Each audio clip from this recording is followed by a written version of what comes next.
بسم اللہ الرحمن الرحیم الحمد للہ عز وجل۔ ہم نور الازح پڑھ رہے ہیں۔ ہم نور الازح سے موضوع پر مسح کا باب پڑھ رہے تھے۔ آج ہم انشاءاللہ عز وجل مسح کی مدت اور دیگر مسائل پڑھیں گے۔ وَيَمْسَحُ الْمُقِيمُ يَوْمًا وَلَيْلَةً، وَيَمْسَحُ الْمُقِيمُ اور مقیم مسح کرے گا، یوماً ایک دن، ولیلتاً اور ایک رات۔ بیان کر رہے ہیں کہ مقیم کب تک موضوع پر مسح کر سکتا ہے، یعنی وضو میں جو ہم پاؤں دھوتے ہیں، مقیم پاؤں دھونے کے بجائے کب تک موضوع پر مسح کر سکتا ہے، کیونکہ موضوع پر جو مسح کرتے ہیں یہ پاؤں دھونے کے قائم مقام ہے۔ وضو میں جو ہم پاؤں دھوتے ہیں، پاؤں دھونے کے بجائے موضوع پر مسح کرتے ہیں، تو مقیم کب تک موضوع پر مسح کر سکتا ہے۔ بیان کر رہے ہیں وَيَمْسَحُ الْمُقِيمُ يَوْمًا وَلَيْلَةً، اور مقیم ایک دن اور ایک رات تک موضوع پر مسح کرے گا، یعنی 24 گھنٹے موضوع پر مسح کر سکتا ہے۔ وَالْمُسَافِرُ ثَلَاثَةَ أَيَّامٍ بِلَيَالِهَا، اور مسافر 3 دن اس کی راتوں کے ساتھ، ثلاثۃ ایام 3 دن، بلیالیہا اس کی راتوں کے ساتھ، یعنی مسافر 3 دن اور 3 راتیں موضوع پر مسح کر سکتا ہے، یعنی یوں سمجھیں 72 گھنٹے، مسافر 72 گھنٹے تک موضوع پر مسح کر سکتا ہے۔ وَيَمْسَحُ الْمُقِيمُ يَوْمًا وَلَيْلَةً وَالْمُسَافِرُ ثَلَاثَةَ أَيَّامٍ بِلَيَالِهَا، اور مقیم ایک دن اور ایک رات موضوع پر مسح کرے گا، اور مسافر 3 دن اس کے راتوں کے ساتھ موضوع پر مسح کرے گا۔ اب یہاں سے بیان کر رہے ہیں کہ مدت کب سے شروع ہوتی ہے، موضوع پر مسح کی مدت کب سے شروع ہوتی ہے۔ وَإِبْتِدَاءُ الْمُدَّةِ مِنْ وَقْتِ الْحَدَثِ بَعْدَ لُبْسِ الْخُفَّيْنِ، جب کہا گیا کہ مقیم ایک دن اور ایک رات تک موضوع پر مسح کرے گا، اور مسافر 3 دن اور 3 راتیں موضوع پر مسح کرے گا، تو کب سے ہم ابتدا مانیں گے، ایک دن کی ابتدا کب سے ہوگی، اور 3 دن جو ہے اس میں ابتدا کب سے مانیں گے، اس کے بارے میں بیان کر رہے ہیں۔ وَإِبْتِدَاءُ الْمُدَّةِ، اور مدت کی ابتدا، مدت کی شروعات، من وقت الحدث، حدث کے وقت سے ہے، بعد لبس الخفین، موزے پہننے کے بعد، یعنی موزے پہننے کے بعد جب پہلی مرتبہ حدث ہوا اس وقت سے مدت کا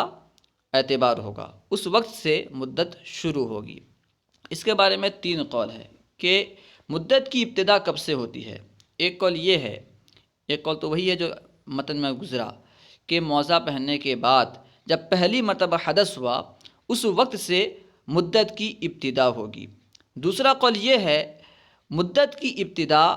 موزہ پہننے کے وقت سے ہوگی۔ مثال کے طور پر کسی نے پاؤں دھو کر کے 1 بجے موزہ پہنا، تو ایک قول کے مطابق مدت کی ابتدا 1 بجے سے ہوگی، اور دوسرا قول یہ ہے کہ جب پہلی مرتبہ موضوع پر مسح کرے گا اس وقت سے مدت کی ابتدا ہوگی، یعنی یوں سمجھیں کوئی بندہ 1 بجے وضو کیا، 1 بجے موزہ پہنا، اور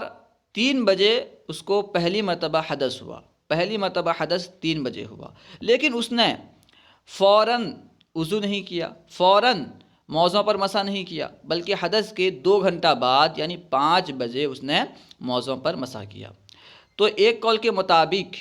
مدت کی ابتدا 1 بجے سے ہوگی، جو پہلا قول ہے کہ موزہ پہننے کے وقت سے مدت کی ابتدا ہوگی۔ دوسرے قول کے مطابق یعنی جب پہلی مرتبہ حدث ہوا یعنی 3 بجے سے موزے کے مدت کی ابتدا ہوگی۔ تیسرا قول یہ ہے کہ جب پہلی مرتبہ اس نے مسح کیا یعنی 5 بجے سے موضوع پر مسح کی مدت کی ابتدا ہوگی۔ لیکن صحیح قول کیا ہے، جو دوسرا نمبر والا قول ہے، یعنی پہلی مرتبہ حدث جب ہوا اسی وقت سے موضوع پر مسح کے مدت کی ابتدا ہوگی، اس کو بیان کر رہے ہیں۔ وَإِبْتِدَاءُ الْمُدَّةِ مِنْ وَقْتِ الْحَدَثِ بَعْدَ لُبْسِ الْخُفَّيْنِ، اور مدت کی ابتدا موزہ پہننے کے بعد حدث کے وقت سے ہے، موزہ پہننے کے بعد جب پہلی مرتبہ حدث ہوا اس وقت سے مدت کی ابتدا ہوگی۔ اب یہاں سے بیان کر رہے ہیں وَإِن مَسَحَ مُقِيمٌ ثم سافر قبل تمامی مدته اتم مدت المسافری۔ اب بیان کر رہے ہیں کہ اگر کسی مقیم نے مسح کیا، یعنی موضع پہ مسح کیا، ثم سافر، پھر اس نے سفر کیا، پھر وہ مسافر ہو گیا، وَإِن مسحا، اور اگر مسح کیا مقیم، کسی مقیم نے، ثم سافر، پھر اس نے سفر کی، پھر وہ مسافر ہوا، قبل تمامی مدتی ہی، اس کے مدت کے پورے ہونے سے پہلے۔ مقیم کی مدت ایک دن ایک رات ہے، مقیم نے موضع پہ مسح کیا اور ایک دن ایک رات سے پہلے اس نے سفر کیا، یعنی ایک دن ایک رات سے پہلے اس نے وہ مسافر ہو گیا، اس نے سفر اختیار کر لی،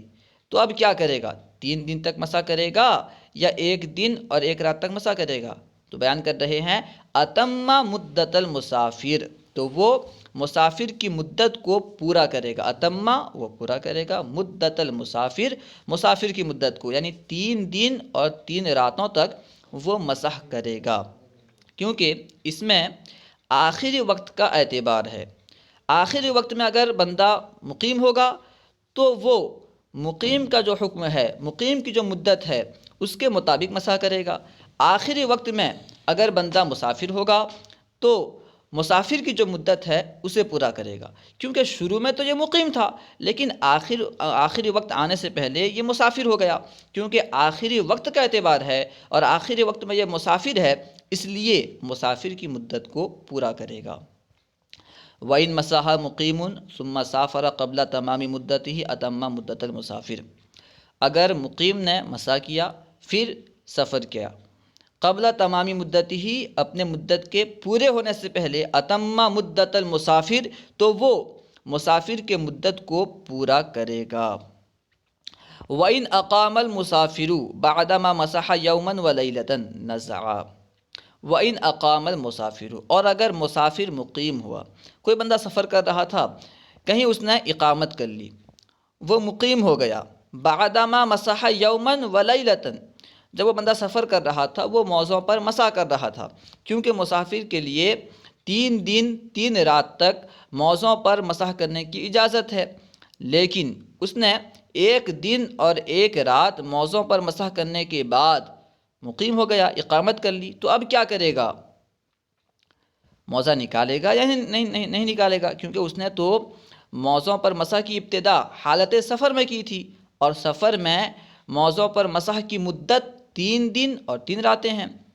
تو کیا کرے گا؟ بیان کر رہے ہیں نزع، تو وہ نکال لے گا، کیونکہ آخری وقت میں یہ مقیم ہو گیا اور آخری وقت کا اعتبار ہے، آخری وقت میں یہ مقیم ہے تو اس نے ایک دن ایک رات تک مسح کر لیا ہے جو کہ مقیم کی مدت ہے، تو اس کی مدت پوری ہو گئی، اس لیے یہ موضع نکالے گا، پھر اسے دھو کر کے پھر سے پہنے گا۔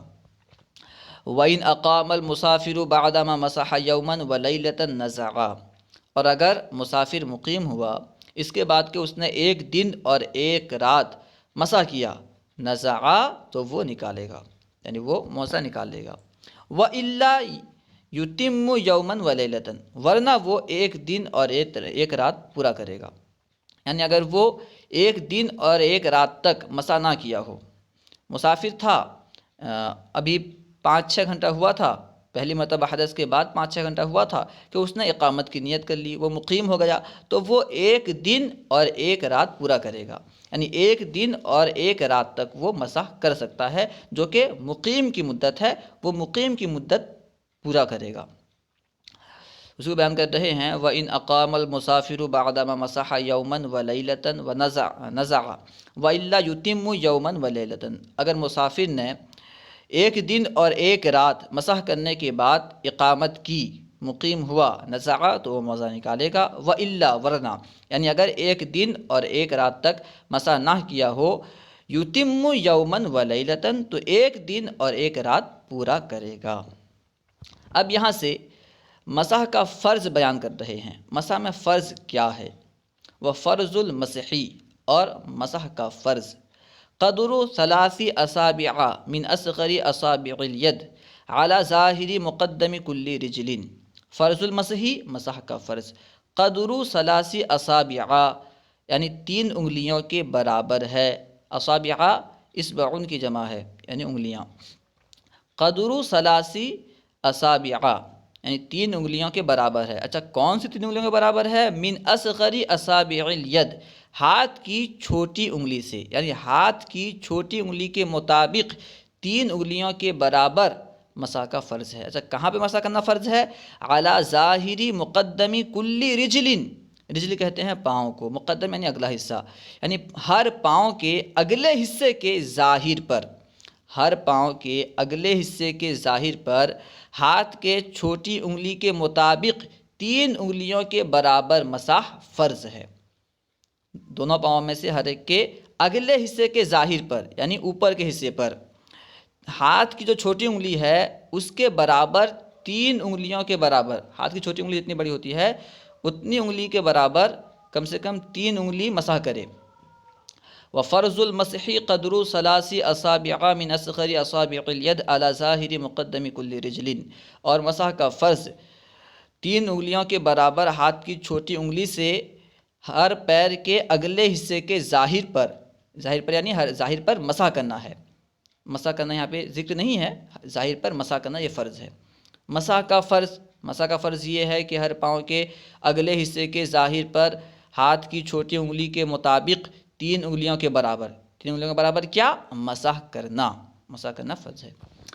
وسننہ، اور اس کی سنتیں، یعنی اس کا سنت طریقہ کیا ہے؟ یہاں سننہ سے مراد اس کی سنتیں بیان نہیں کر رہے ہیں بلکہ اس کا سنت طریقہ کیا ہے اسے بیان کر رہے ہیں۔ سنتہ ہونا چاہیے تھا یہاں پہ، اس کی سنت یعنی اس کو کرنے کا سنت طریقہ کیا ہے اسے بیان کر رہے ہیں۔ مد الاصابع، مد کا معنی ہوتا ہے کھینچنا، مد الاصابع انگلیوں کو کھینچنا، مفرجتاً کشادہ کر کے، اس حال میں کہ وہ کشادہ ہوں۔ مد الاصابع انگلیوں کو کھینچنا، مفرجتاً کشادہ کر کے، کہاں سے کھینچنا؟ من رؤوس اصابع القدم،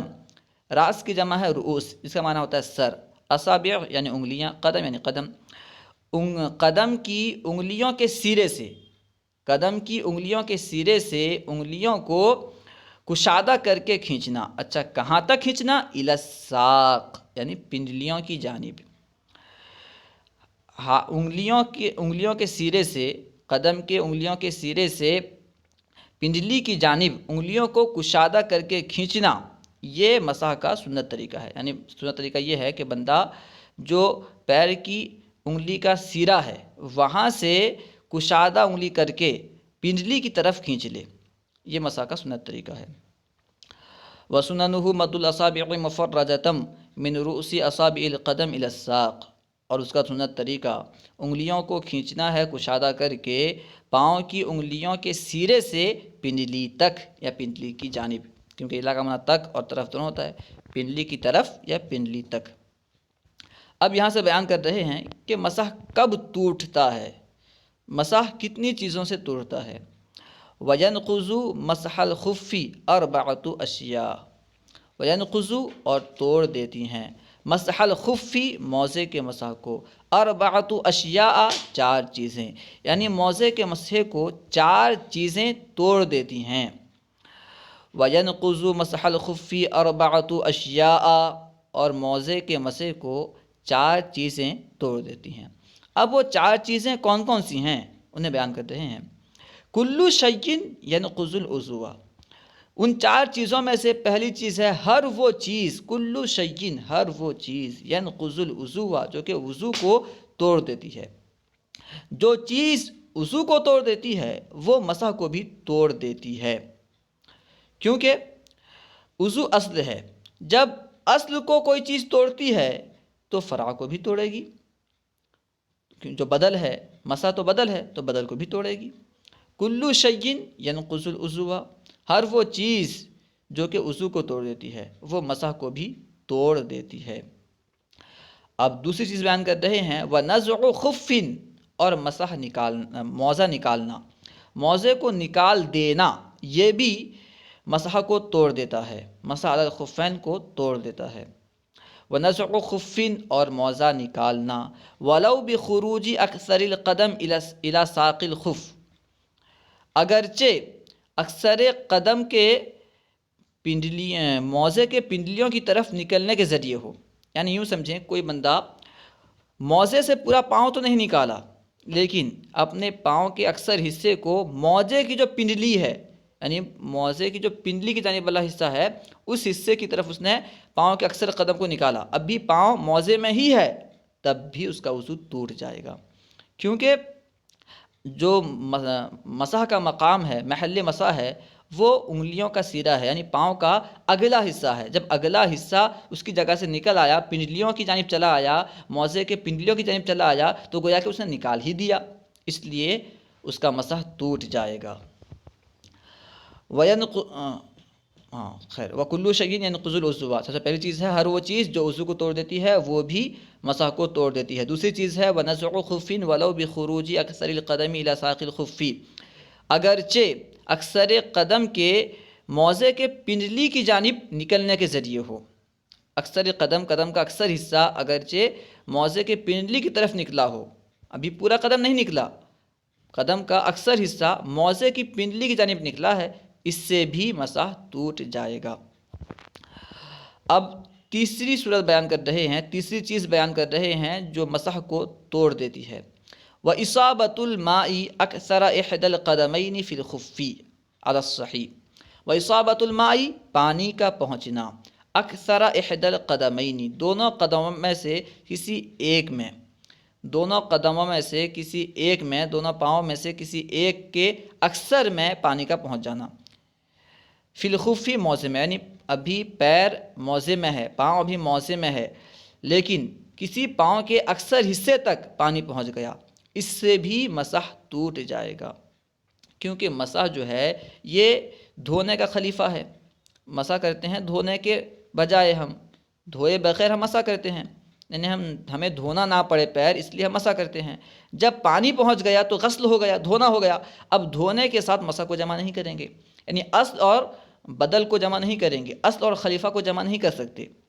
جب دھونا ہو گیا تو اصل ہو گیا، اب اس کے ساتھ ایک پاؤں کو دھوئیں، ایک پاؤں کا مسح کریں، ایسا نہیں ہوگا۔ دھونا ہے تو دونوں کو دھوئیں، مسح کرنا ہے تو دونوں کا مسح کریں۔ اس لیے اس سے بھی، یعنی پیر کے اکثر حصے پر اگر پانی پہنچ جائے تو اس سے بھی مسح ٹوٹ جائے گا۔ وَإِصَابَةُ الْمَاءِ أَكْثَرَ إِحْدَى الْقَدَمَيْنِ فِي الْخُفِّ موزے میں دونوں پاؤں میں سے ایک کے اکثر حصے تک پانی کا پہنچ جانا مسح کو توڑ دیتا ہے، علی الصحیح صحیح ترین قول کے مطابق۔ اب چوتھی چیز بیان کر رہے ہیں جو کہ مسح کو توڑ دیتی ہے، وَمَزِیءُ الْمُدَّةِ إِن لَّمْ يَخَفْ ذَهَابَ رِجْلِهِ مِنَ الْبَرْدِ، اور مدت کا گزر جانا، جیسے مقیم کے لیے مدت ایک دن ایک رات ہے، مقیم نے ایک دن اور ایک رات تک مسح کیا، اب مدت پوری ہو گئی، 24 گھنٹہ ہو گیا، اب وہ مسح نہیں کر سکتا، اب اس کا مسح ٹوٹ گیا خود بخود۔ آگے بیان کر رہے ہیں إِن لَّمْ يَخَفْ ذَهَابَ رِجْلِهِ، اگر اسے خوف نہ ہو اس کے پاؤں کے جانے کا، یعنی پاؤں کے ہلاک ہونے کا، من البرد سردی کی وجہ سے، یعنی سردی کی وجہ سے اگر اسے اپنے پاؤں کے ہلاک ہونے کا خوف نہ ہو تو مدت کے گزرنے سے مسح ٹوٹ جاتا ہے۔ ہاں اگر کسی بندے کو سردی کی وجہ سے اپنے پاؤں کے ہلاک ہونے کا خوف ہے کہ اگر میں موزہ نکالوں گا تو میرا پاؤں ہلاک ہو جائے گا، سردی اتنی ہے کہ میرا پاؤں ہلاک ہو جائے گا، بیماری ہو جائے گی، خراب ہو جائے گا، تو اب اس کے لیے اجازت ہے مدت گزرنے کے بعد بھی اسی موزے پر مسح کر سکتا ہے، لیکن اب جو مسح کرنے کا طریقہ ہوگا وہ الگ ہوگا۔ پہلے کیا تھا؟ پہلے موزے پر صرف پیر کے اگلے حصے میں 3 انگلیوں کے برابر اگر مسح کر لے گا تو فرض ادا ہو جائے گا۔ جو مسح کی مدت ہے، مدت کے اندر اگر بندہ 3 انگلیوں کے برابر کا مسح کر لے گا دونوں پاؤں سے تو مسح ہو جائے گا، لیکن اب جب کہ مدت ختم ہو گئی ہے اور اپنے پاؤں کے ہلاک کی خوف سے وہ مسح نہیں نکال رہا ہے، اب وہ مسح کرے گا، موزہ نہیں نکال کر مسح کرے گا، تو اب جو ہوگا پورے موزے کا مسح کرنا ہوگا، موزے کے اگلے پچھلے پورے حصے کا مسح کرنا ہوگا۔ خیر، چوتھی چیز ہے وہ مزیء المدتی لم یخف ذهاب رجلہ من البرد،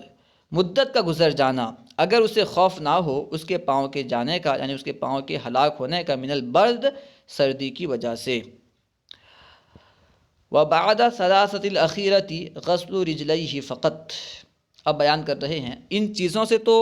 مسح ٹوٹ جاتا ہے۔ جب مسح ٹوٹ جائے گا تو بندہ کیا کرے گا؟ تو بیان کر رہے ہیں بعد الثلاثۃ الاخیرتی، ان آخر کی 3 چیزوں کے بعد، یعنی کوئی بندہ موزہ نکال لیا، یا ایک پاؤں کے اکثر حصے میں پانی پہنچ گیا، یا مدت ختم ہو گئی، تو ان 3 صورتوں میں غسل رجلیہ فقط، صرف پاؤں دھونا ہے۔ کوئی بندہ موزہ نکال لیا، یا اس کی مدت ختم ہو گئی، یا دونوں پاؤں میں سے ایک پاؤں کے اکثر تک پانی پہنچ گیا، تو اب اگر وہ صرف پاؤں دھو کر کے موزہ پہن لے گا تب بھی درست ہے، پھر اس پر مسح کر سکتا ہے۔ وبعد الثلاثۃ الاخیرۃ غسل رجلیہ فقط، اور آخری 3 کے بعد صرف دونوں پاؤں کو دھونا ہے۔ غسل رجلیہ، رجلیہ اصل میں تھا رجلینی ہی۔ آپ جانتے ہیں کہ تثنیہ کی اضافت جب کی جائے تو اضافت کی وجہ سے نون تثنیہ گر جاتا ہے، رجلینی تھا، نون گرا تو رجلیہ ہو گیا۔ اب یہاں سے بیان کر رہے ہیں کہ عمامہ، ٹوپی، برقع اور دستانے پر مسح کر سکتے ہیں یا نہیں۔ ولا يجوز المسح على عمامة وقلنسوة وبرقع وقفازین، اور امامہ، ٹوپی، برقع اور دستانوں پر مسح جائز نہیں ہے، ان پر مسح نہیں کر سکتے، کیونکہ موزوں پر جو مسح کرنا ہے یہ خلاف قیاس ہے، یہ خود خلاف قیاس ہے، کیونکہ احادیث سے ثابت ہے، سنت سے ثابت ہے، اس لیے ہم اسے کر رہے ہیں، تو اس پر قیاس کرتے ہوئے دوسری چیزوں پر مسح نہیں کیا جائے گا۔ امید ہے کہ پوری بات سمجھ میں آ گئی ہوگی۔ اگر کوئی بات سمجھ میں نہ آئی ہو یا درسیات کے متعلق کوئی سوال کرنا چاہتے ہوں تو کمنٹ باکس میں سوال کریں، انشاءاللہ عز و جل ممکنہ صورت میں جواب دیا جائے گا۔ السلام علیکم ورحمۃ اللہ وبرکاتہ۔